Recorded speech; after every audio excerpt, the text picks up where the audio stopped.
राजस्थान के लोक नाट्य। और लोक नाट्यों में आज हम लोक नाट्य पढ़ेंगे गौरी लोक नाट्य। कौन सा लोक नाट्य पढ़ेंगे हम?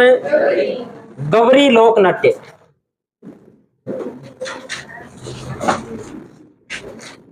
गौरी लोक नाट्य।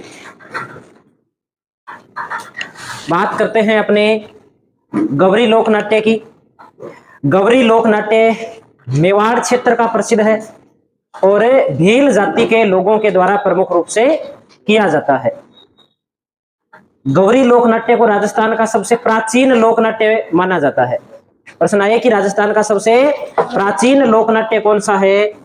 गौरी। तो नोट करते हैं कौन से क्षेत्र में किया जाता है? मेवाड़ क्षेत्र में। मेवाड़ क्षेत्र में भीलों द्वारा, मेवाड़ क्षेत्र में किया जाता है, भीलों द्वारा किया जाता है। राजस्थान का सबसे प्राचीन लोक नाट्य है। प्राचीन लोक नाट्य है, बहुत ज्यादा प्रचलित भी है, तो इसका एक उपनाम याद रखेंगे। राजस्थान के लोक नाट्यों का, राजस्थान के लोक नाट्यों का मेरू नाट्य। राजस्थान के लोक नाट्यों का मेरू नाट्य।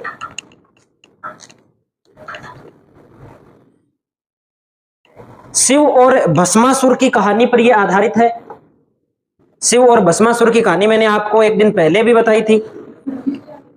भस्मासुर नाम का एक राक्षस होता है, भगवान शिव की क्या करता है? वो तपस्या करता है। भगवान शिव बोले हैं, प्रसन्न हो जाते हैं। प्रसन्न होने पर इससे कोई वरदान मांगने के लिए कहते हैं। तब ये पहले तो अमर होने का वरदान मांगता है। तब भगवान शिव कहते हैं कि अमर होने का वरदान किसी को भी नहीं दिया जा सकता।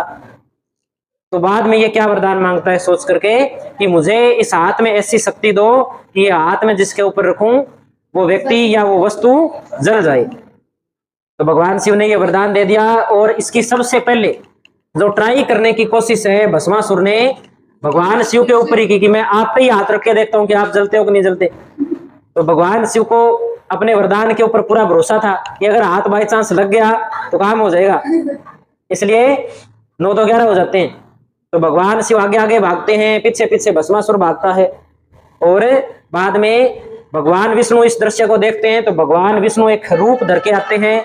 कौन सा रूप धर के आते हैं? मोहिनी रूप। और उस मोहिनी रूप में इस भस्मासुर को भ्रमित कर देते हैं, नाचने लगते हैं। भगवान विष्णु है वो।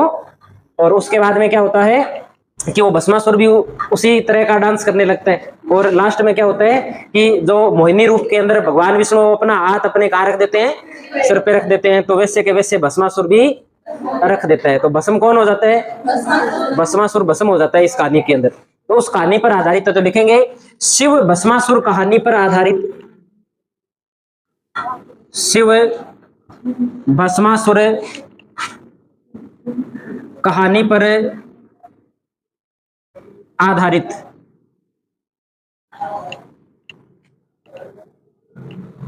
शिव भस्मासुर कहानी पर आधारित है। देखो इसमें और अपने को क्या बातें ध्यान रखनी है। तो एक बात इसमें यह ध्यान रखनी है कि इसमें महिलाओं की जो भूमिका होती है वो महिलाओं की भूमिका पुरुषों के द्वारा निभाई जाती है। महिलाओं का अभिनय कौन करते हैं? पुरुष करते हैं। तो लिखेंगे महिलाओं का अभिनय, महिलाओं का अभिनय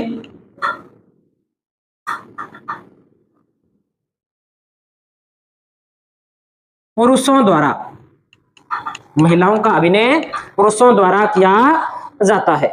और पूरे भारत में आयोजित होने वाला, दिन के अंदर आयोजित होने वाला ये एकमात्र लोक नाट्य जो पूरे भारत के अंदर दिन में आयोजित होता है। तो लिखेंगे पूरे भारत में या संपूर्ण भारत में, संपूर्ण भारत में दिन में आयोजित होने वाला, दिन में आयोजित होने वाला एकमात्र लोक नाट्य।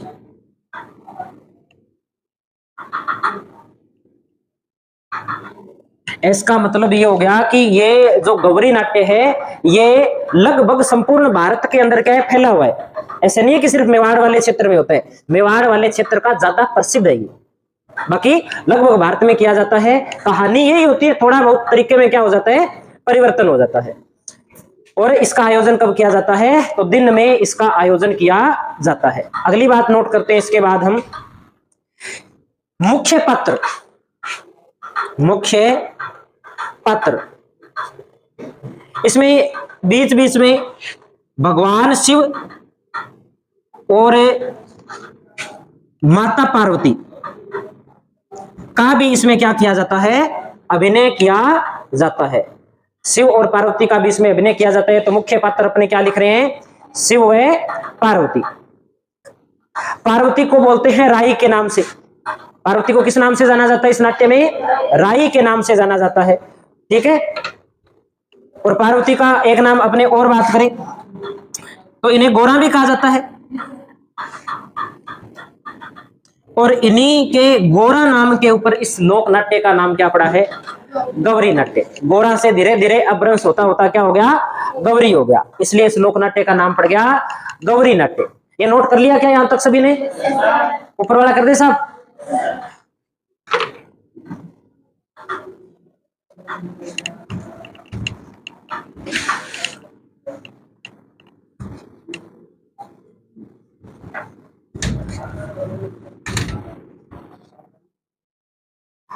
आगे अपने बात करें कि इसका सूत्रधार कौन होता है।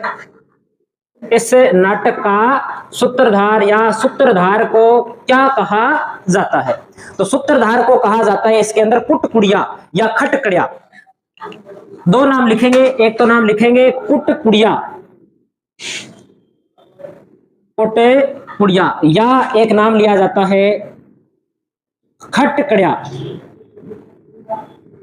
खटकड़िया।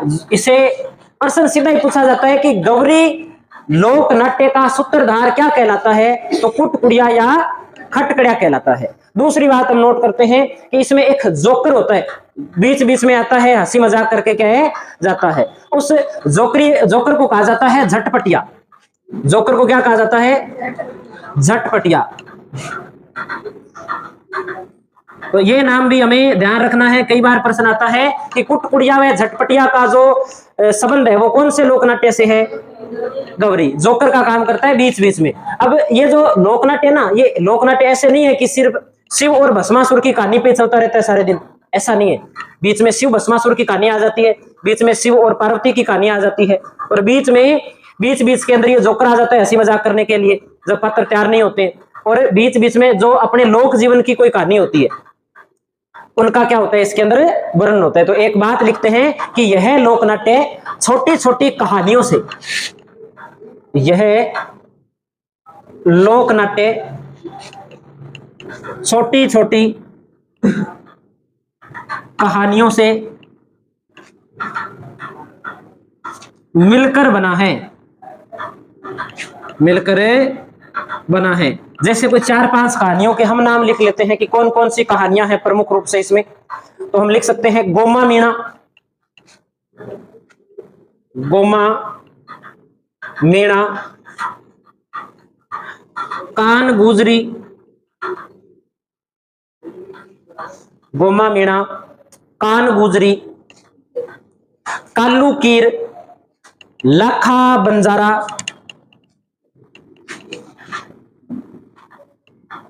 कालू कीर, और एक नाम लिख लेते हैं हम लाखा बंजारा।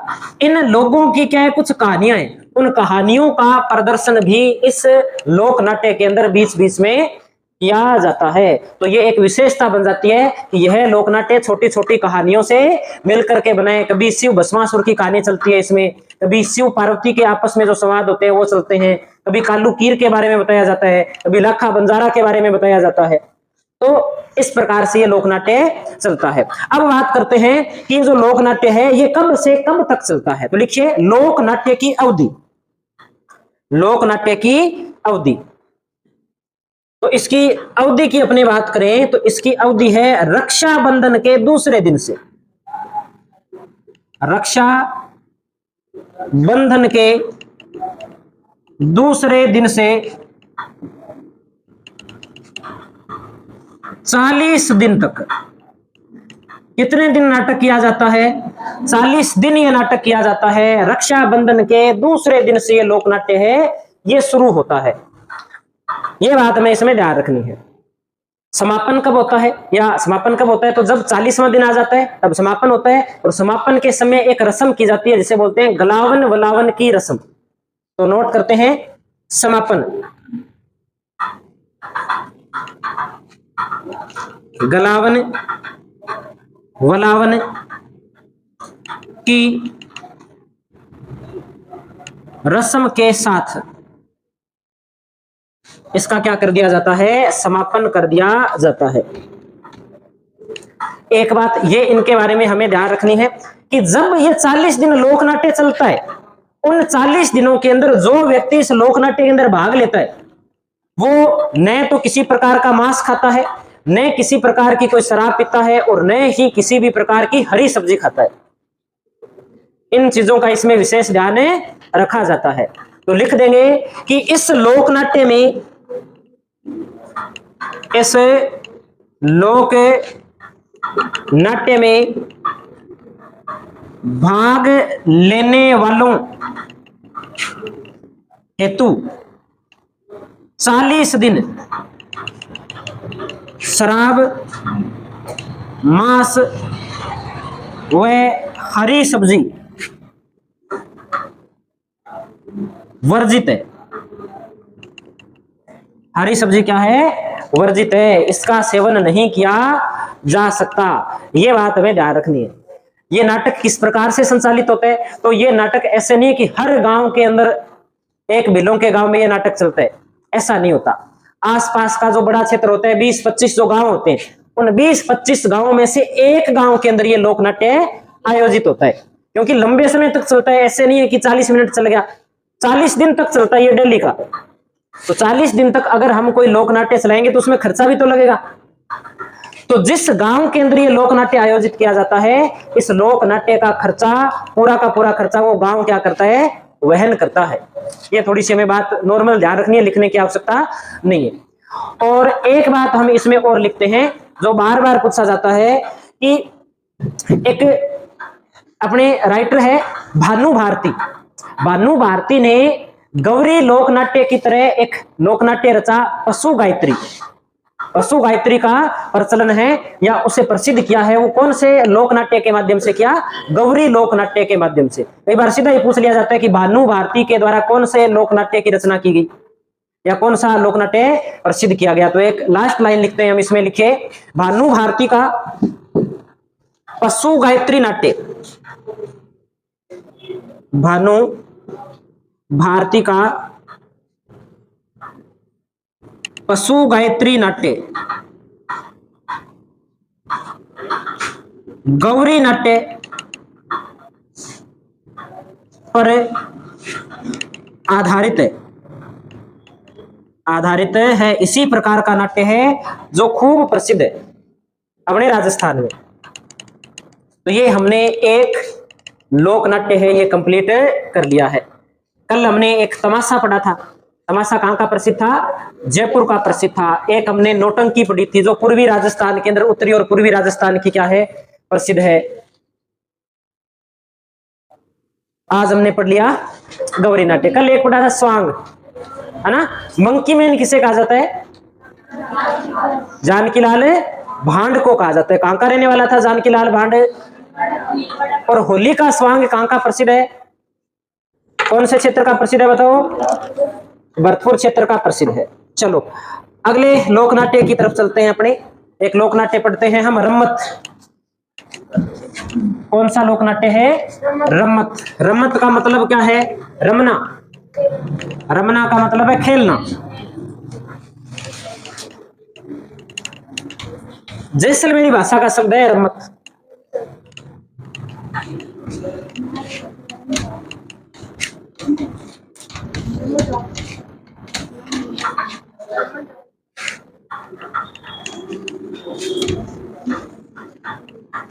जैसे अपने बोलते हैं कि बच्चे कहाँ हैं, तो अपने बोल देते हैं बच्चे खेलने के लिए गए हुए हैं। जैसे जैसलमेरी भाषा में बोलते हैं कि टाबरिया किना गया, ऐसे नहीं, रमन गया प्रा। अलग अलग भाषा होती है बोलने की, है ना। अलग अलग भाषा के अंदर अलग अलग प्रकार से बोला जाता है। लिखो अपने कौन सा लोक नाट्य पढ़ रहे हैं, रम्मत।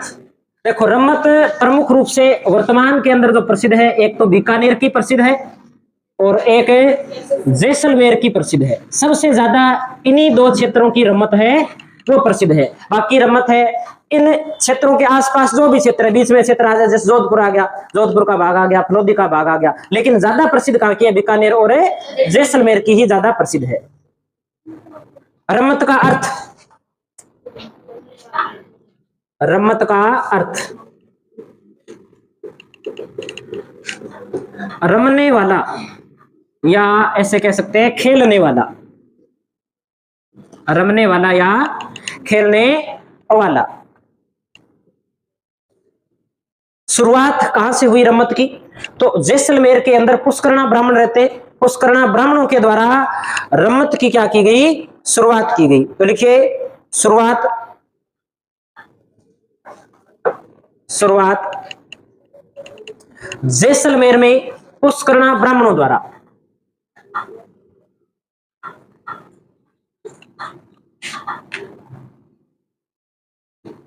जैसलमेर में पुष्करणा ब्राह्मणों द्वारा इसकी शुरुआत की गई।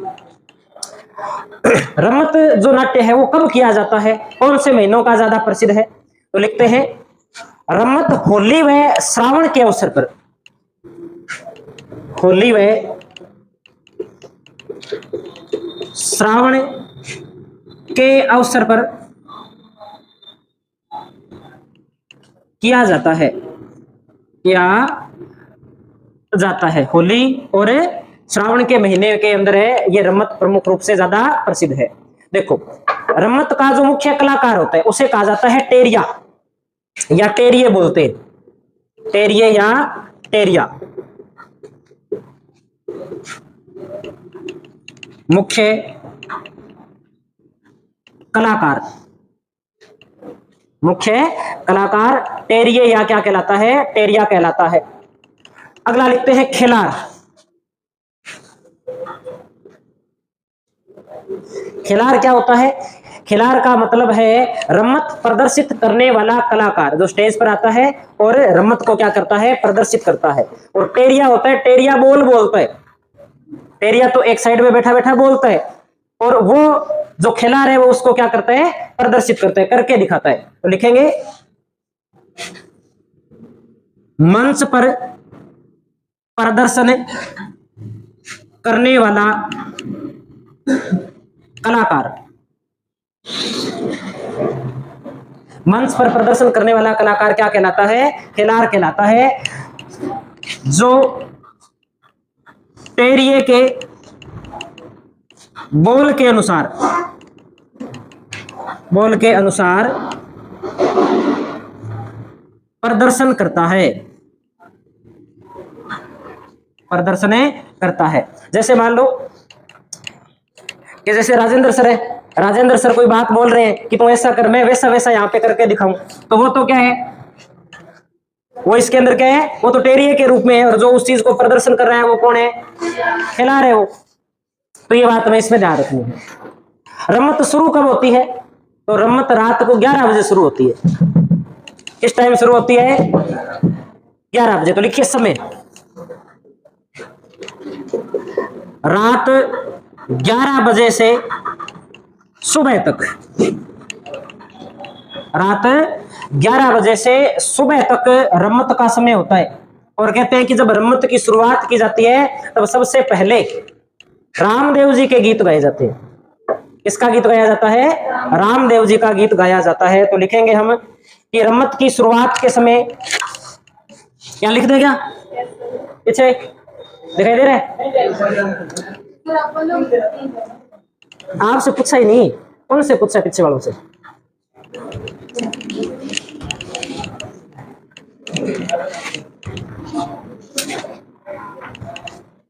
लिख दीजिए कि रम्मत की शुरुआत, रम्मत की शुरुआत रामदेव जी के भजन से की जाती है। रामदेव जी का प्रसिद्ध भजन कौन सा है?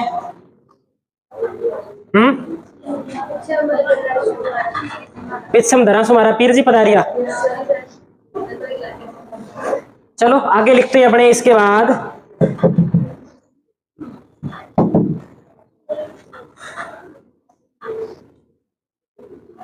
प्रमुख रम्मत रचनाकार, प्रमुख रम्मत रचनाकार मनीराम व्यास, मनीराम व्यास, प्रमुख रम्मत रचनाकार मनीराम व्यास। और प्रमुख कलाकार तो राम गोपाल मेहता।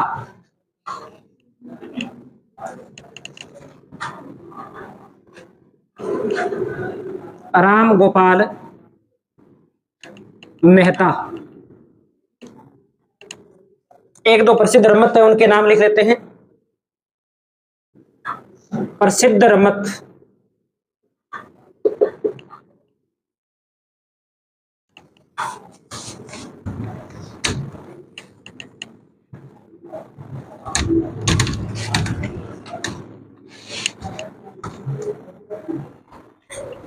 एक नंबर पे लिखते हैं सबसे पहले फक्कड़ दाता की रम्मत। फक्कड़ दाता की रम्मत बीकानेर की प्रसिद्ध है। फक्कड़ दाता की रम्मत कहां की प्रसिद्ध है? बीकानेर की प्रसिद्ध है। दो नंबर पे हम नोट करते हैं अमर सिंह राठौड़ की रम्मत।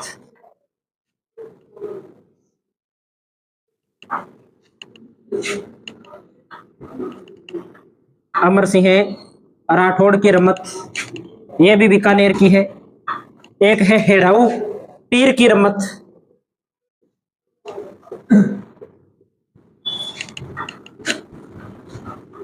यह भी बीकानेर की प्रसिद्ध है। और एक बात हम इसमें लिखेंगे कि बीकानेर का अपने एक चौक है, चौक का नाम है बिस्सा चौक, और एक है आचार्य चौक। ये दोनों चौक रम्मत के लिए प्रसिद्ध है। तो हम नोट कर देते हैं कि बिस्सा चौक व आचार्य चौक, बिस्सा चौक व आचार्य चौक बीकानेर में रम्मत हेतु प्रसिद्ध है।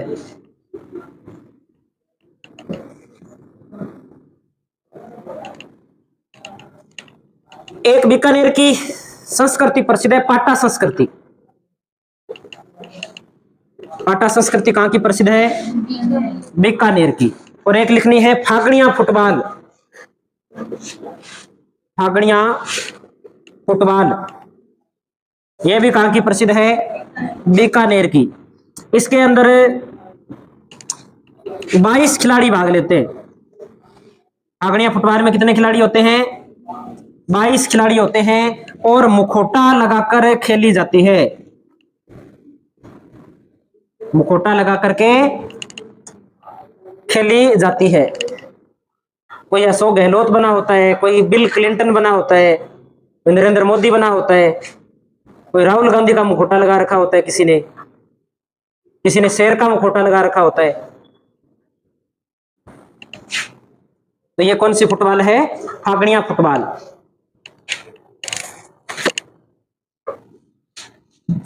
और एक हम नोट करते हैं लास्ट रम्मत स्वतंत्र बावनी रम्मत, जो जैसलमेर की प्रसिद्ध है। स्वतंत्र बावनी रम्मत तेज कवि ने लिखी थी। कहां के थे? जैसलमेर के थे। आजादी के समय की बात है कि तेज कवि ने स्वतंत्र बावनी रम्मत लिखी, और रम्मत लिख करके इस रम्मत को महात्मा गांधी को भेंट किया। जब इस रम्मत को महात्मा गांधी को भेंट किया तो अंग्रेज नाराज हो गए और अंग्रेजों ने तेज कवि के खिलाफ वारंट जारी कर दिया कि आपको गिरफ्तार किया जाएगा। तेज कवि को गुस्सा आ गया। तेज कवि ने कहा कि हमारा ही देश, हमारी रम्मत, तुम्हें क्या परेशानी है भाई। तो सुबह सुबह कहते हैं कि जो तेज कवि है वो जो पुलिस कमिश्नर था उसके घर पे चले जाते हैं। अब 5 बजे पुलिस कमिश्नर के घर पे जाएंगे तो पुलिस कमिश्नर कोई उठा हुआ मिलेगा नहीं, सो रहा होगा, 12 बजे तो ड्यूटी से आता है बेचारा। और जाके वहां पे क्या बोलता है कि कमिश्नर खोल दरवाजा, हमें भी जेल जाना है, हिंद ने तेरा है ने तेरे बाप का, हमारी मातृभूमि पर लगाया बंदी खाना है, कैद खाना है। ये बात कौन कहता है? तेज कवि बोलता है। किसको बोलते हैं? जैसलमेर के कमिश्नर को बोलता है। तो ये इंपॉर्टेंट है, ध्यान रखनी है कि स्वतंत्र भावनी रम्मत जैसलमेर की प्रसिद्ध है। और किसने लिखी है? तेज कवि ने लिखी है। और एक बात ये आप लिख लो, आप बोल सकते हो कि महात्मा गांधी को भेंट की थी, महात्मा गांधी को भेंट की। ये बात ध्यान रख लेंगे, ये अपनी रम्मत कंप्लीट होती है।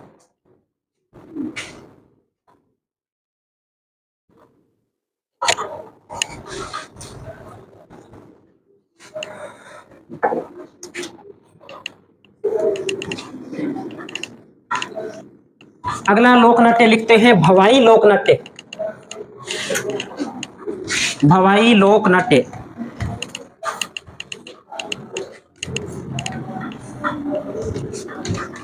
ये नोट कर लिया ना इधर वाला? चलो लिखो, भवाई नृत्य भी हम पढ़ के आए थे।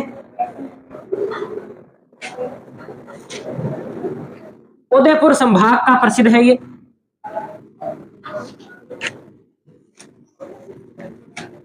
प्रवर्तक कौन थे इसके? बागोजी। बागोजी इसके क्या रहे? प्रवर्तक रहे। कौन सी जाति के द्वारा किया जाता है? तो भवाई जाति के द्वारा किया जाता है। कौन सी जाति से संबंधित है? भवाई जाति।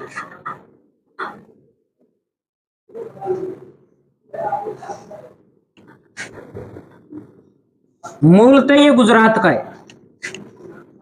सबसे अपने प्रचलन में बाद में आया, पहले कहां प्रसिद्ध था ये? गुजरात के अंदर था। तो मूलतः गुजरात का है ये। इसमें पुरुष और महिला दोनों भाग लेते हैं। पुरुष को कहा जाता है सग्गा जी और महिला को कहा जाता है सग्गी जी। ठीक है, तो लिखिए पुरुष कलाकार। पुरुष कलाकार क्या कहलाते हैं? सग्गा जी। और महिला कलाकार सग्गी जी।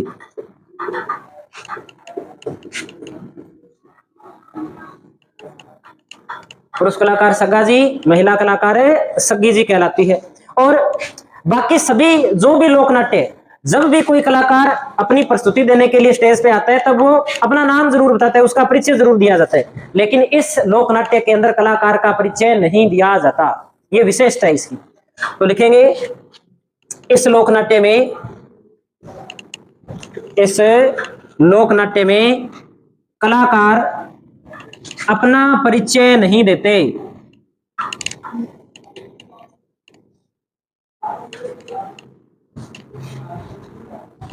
कौन से लोक नाट्य में कलाकार अपना परिचय नहीं देते?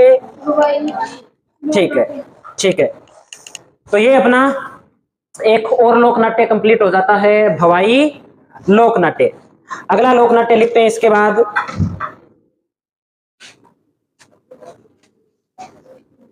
चार बेंत लोक नाट्य। चार बेंत लोक नाट्य।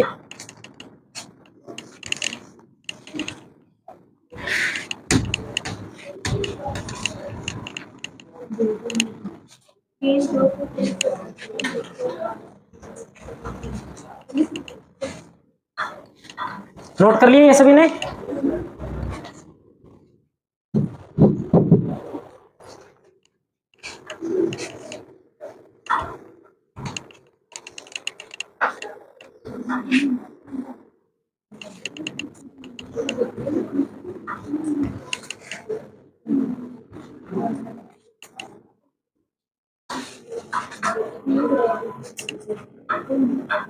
चार बेत लोक नाट्य टोंक का प्रसिद्ध है। कहाँ का प्रसिद्ध है? टोंक का। मूलतः अफगानिस्तान का है। तो राजस्थान में तो कहाँ का प्रसिद्ध है? टोंक का। मूलतः कहाँ का है? अफगानिस्तान का है।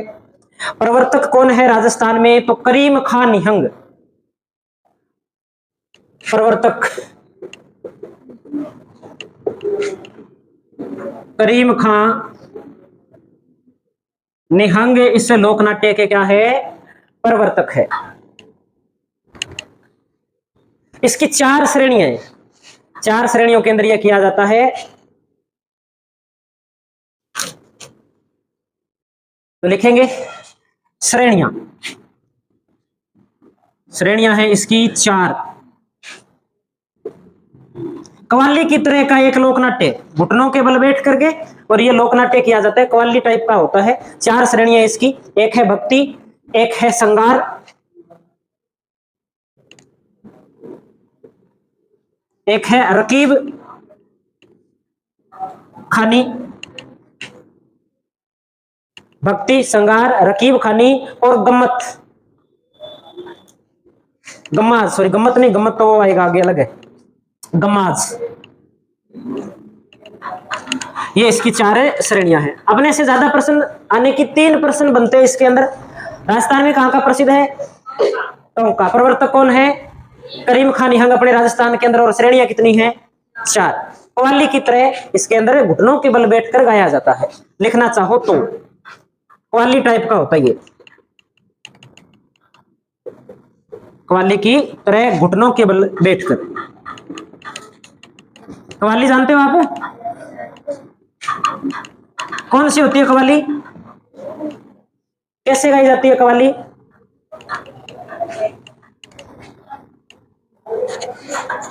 आती है कोई कव्वाली किसी को?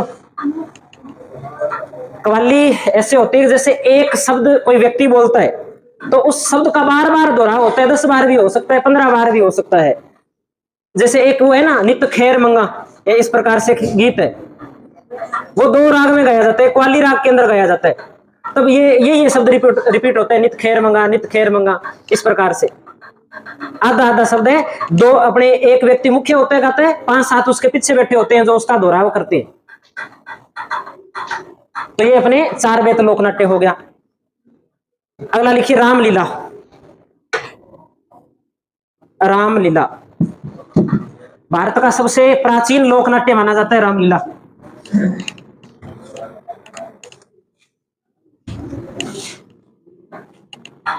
टाइम हो गया क्या? लिखो रामलीला में फिर। भारत का सबसे प्राचीन लोकनाट्य।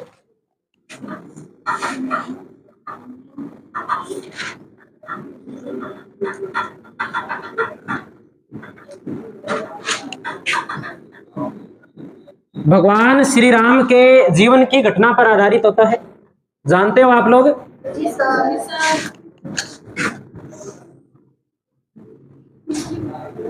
भगवान श्री राम की जीवन की मुख्य घटनाओं पर आधारित।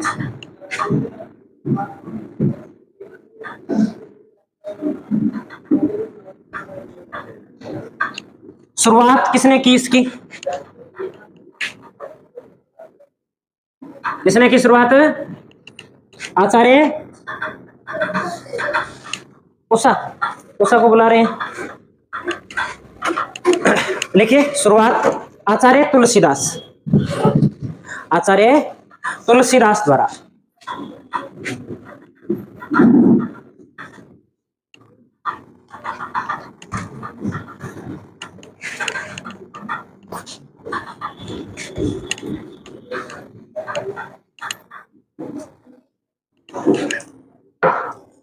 इसमें 2 बातें हमें ध्यान रखनी है। एक तो हमें ध्यान रखनी है मूक रामलीला।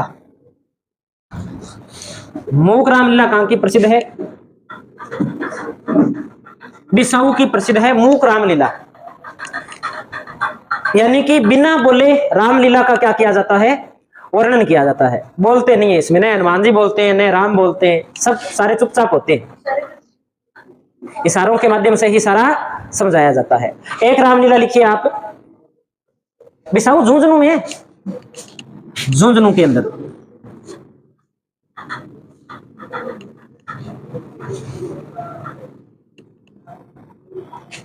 एक रामलीला लिखते हैं अपने, जहां धनुष जनता तोड़ती है। धनुष किसने तोड़ा था?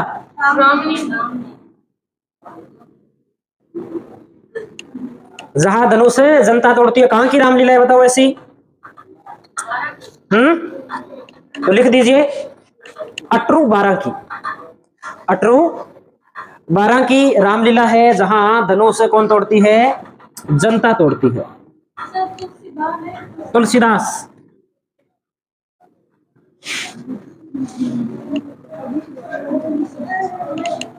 ठीक है, तो ये अपने कंप्लीट हो गई रामलीला। रामलीला के बाद में लिखिए आप रासलीला। रासलीला भगवान श्री कृष्ण के बचपन और किशोरावस्था की जो लीलाएं हैं वो क्या कहलाती है? रासलीला कहलाती है। पता ही है आपको, रासलीला भगवान कृष्ण के जीवन से संबंधित घटना रासलीला है, भगवान राम के जीवन से संबंधित घटना रामलीला है। रासलीला में अपने लिखते हैं प्रवर्तक, इसके प्रवर्तक है वल्लभाचार्य। प्रवर्तक है वल्लभाचार्य। देखो प्रसिद्ध की अपने बात करें तो रासलीला तो प्रमुख रूप से रामलीला, दोनों ऐसी चीजें कि पूरे भारत में की जाती है, लेकिन जो अलग प्रकार है वो हमने लिख लिए कि मूक रामलीला कहाँ की है? बिसाऊ की है। ऐसी रामलीला जहां धनुष है वो जनता तोड़ती है, तो अटरू 12 की प्रसिद्ध है। ऐसी रासलीला भगवान कृष्ण के जीवन से संबंधित है। प्रवर्तक कौन है? वल्लभाचार्य है। किसका वर्णन मिलता है? भगवान कृष्ण के जीवन से संबंधित किशोरावस्था तक की घटनाओं का क्या मिलता है? वर्णन मिलता है। इसमें रासलीला का मुख्य केंद्र अपने लिख लेते हैं, जहां की रासलीला ज्यादा प्रसिद्ध है। मुख्य केंद्र है फुलेरा। मुख्य केंद्र क्या है? फुलेरा, जयपुर ग्रामीण केंद्र। जयपुर ग्रामीण केंद्र स्थान पड़ता है फुलेरा, वहां की सबसे ज्यादा प्रसिद्ध है, यह बात में ध्यान रखनी है। अगला लिखते हैं इसके बाद गौर लीला। वल्लभाचार्य, अच्छा वल्लभाचार्य, आज लिखो वल्लभाचार्य। क्या टाइम हो गया? 1-2 मिनट पढ़े, ऊपर हो गए। 2 मिनट और लगेंगे, अपने टॉपिक कंप्लीट कर लेते हैं, ठीक है? कल नया टॉपिक शुरू करेंगे। अभी तो आधा घंटा ही हुआ है क्लास शुरू हुए, अगर अपनी क्लास पूरी घंटे की होती फिर सोते नहीं अपनी क्लास में। लिखो आगे, लिखते हैं इसके बाद गौर लीला। गौर लीला माउंट आबू सिरोही की प्रसिद्ध है। गौर लीला कहां की प्रसिद्ध है? माउंट आबू सिरोही की। क्या होता है इसमें सिस्टम, थोड़ा सा लिख लेते हैं कि ग्रासिया जनजाति के द्वारा एक त्योहार मनाया जाता है। 5 मिनट और लगेंगे। नहीं, अलग है, अलग लिखना है, अलग लिखो। गौर लीला कहां की प्रसिद्ध है? माउंट आबू सिरोही की। तो इसमें लिखेंगे ग्रासिया जनजाति के द्वारा, ग्रासिया जनजाति के द्वारा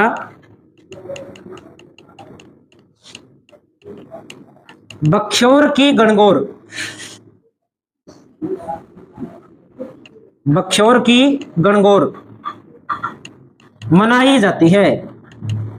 बस इतनी बात हमें ध्यान रखनी है कि बख्शोर की गणगौर कौन सी जाति के द्वारा मनाई जाती है? ग्रासिया जाति के द्वारा। और कहां की प्रसिद्ध है? माउंट आबू सिरोही की प्रसिद्ध है। यह है गौर लीला। अगला पढ़ते हैं इसके बाद में कठपुतली लोक नाट्य। कठपुतली जानते हो आप लोग? क्या होती है कठपुतली?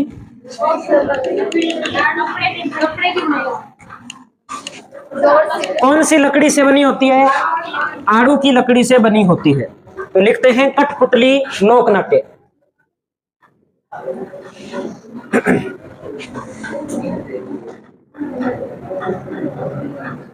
कठपुतली लोक नाट्य में लिखो, भाट व नट जाति के द्वारा नचाई जाती है। कौन सी जाति के लोग ये कार्य करते हैं? भाट व नट जाति के लोग ये कार्य करते हैं, नचाने का कार्य करते हैं इन्हें। आड़ू की लकड़ी से बनी होती है, आड़ू की लकड़ी से निर्मित। उदयपुर की।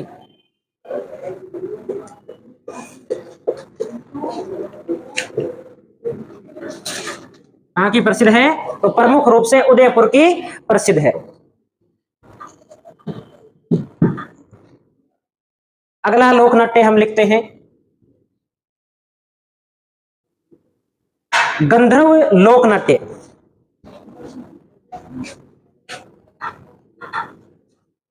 गंधर्व लोक नाट्य ये मारवाड़ का प्रसिद्ध है।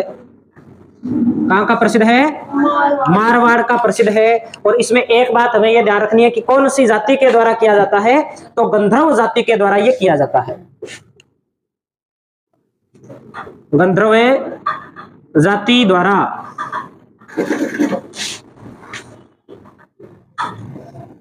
गंधर्व जाति द्वारा किया जाता है। और लास्ट हम पढ़ लेते हैं, इसमें एक और पढ़ते हैं हम, टूंटियां या टूंटिया।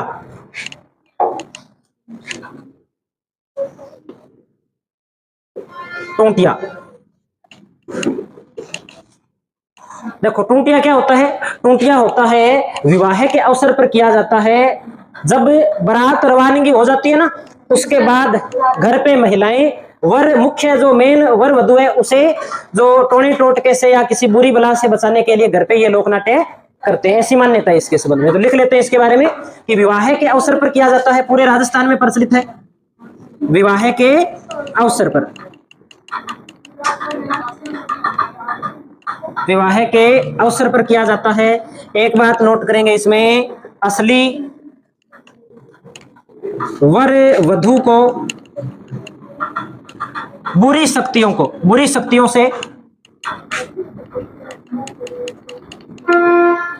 शक्तियों से बचाने